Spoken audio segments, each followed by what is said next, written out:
The iPhone 15 lineup is officially here with the 15, the 15 Plus, the 15 Pro, and the 15 Pro Max. We got 4 options to choose from, and honestly, every single one of them is going to be a thumbs down from me. In this video, I'm going to give you 5 reasons why not to upgrade to the new iPhone 15 series, and why all of them are not worthwhile. I'm Sherry, your telecom expert with Whistle Out. Let's go.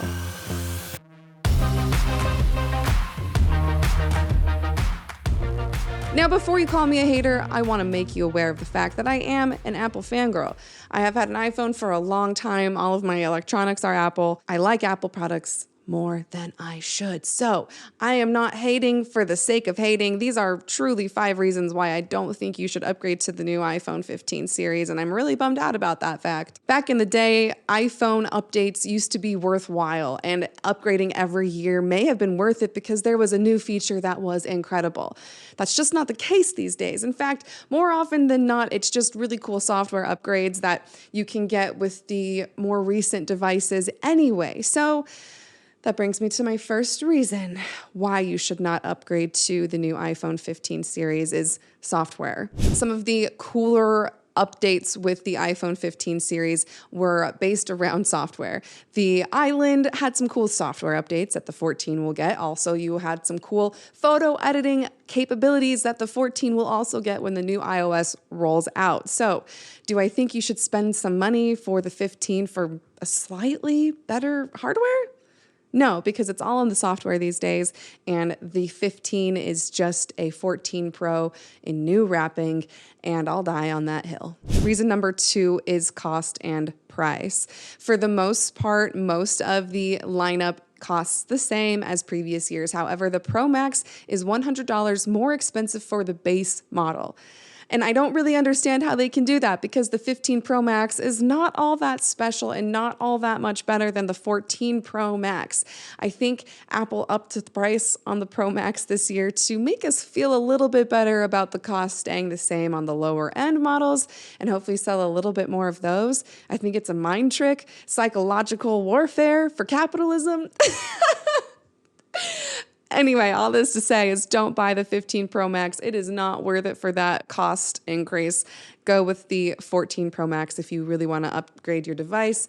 And if you already have the 14 Pro Max, then congratulations. You probably have still one of the best smartphones on the market. Number 3 is size. Most of the phones are smaller and lighter than their predecessors in the 14 lineup. However, again, the 15 Pro Max is technically lighter, but it is thicker than the 14 Pro Max. In fact, it's not that much bigger, but here's the actual numbers. The 14 Pro Max was 7.85 millimeters thick, while the 15 is 8.25 millimeters. So it's not incredibly substantial, but it's there.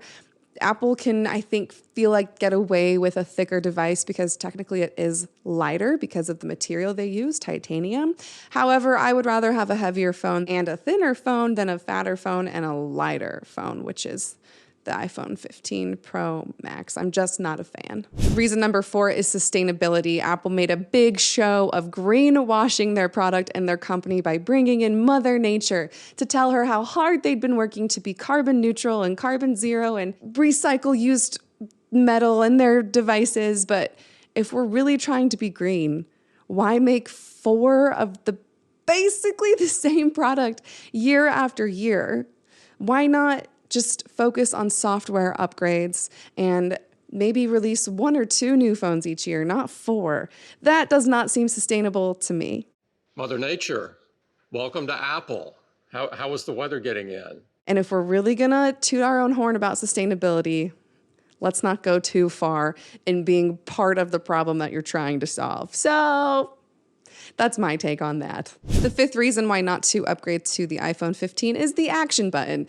Now, I have a strong and silly opinion on the action button. Isn't the point of smartphones in the first place and touchscreen devices to get rid of mechanical buttons like that? Didn't Apple fight really hard to get rid of the home button that people loved, and now they're just going to add a random button on the side that was already a helpful mechanism? The button doesn't really even help all that much anyway when every single action the action button takes can be done with the swipe of a finger or the touch of your finger on a screen. I don't fully comprehend the utility of it, but maybe it will be helpful, but I can't really see it right now. So that's reason number 5. There we go. Those are the 5 reasons I don't think you should upgrade to the iPhone 15 series lineup, any of them. If you want an upgrade and you don't already have something from the iPhone 14 lineup, then switch to one of those. I think those are really worthwhile, worth the money, and worth the upgrades. And if you have an iPhone 13 lineup, if you have an iPhone 13 Pro,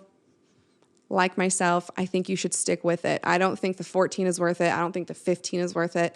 Hold on to your device for another year, save some money, be a slightly more sustainable, and, just hold out for another year for the iPhone 16, because maybe, just maybe, that will be slightly better and more worth your money. Thanks for watching. Let me know in the comments, are you going to upgrade to the 15? Why or why not? I'm Sherry, your telecom expert with Whistle Out. Thanks for watching.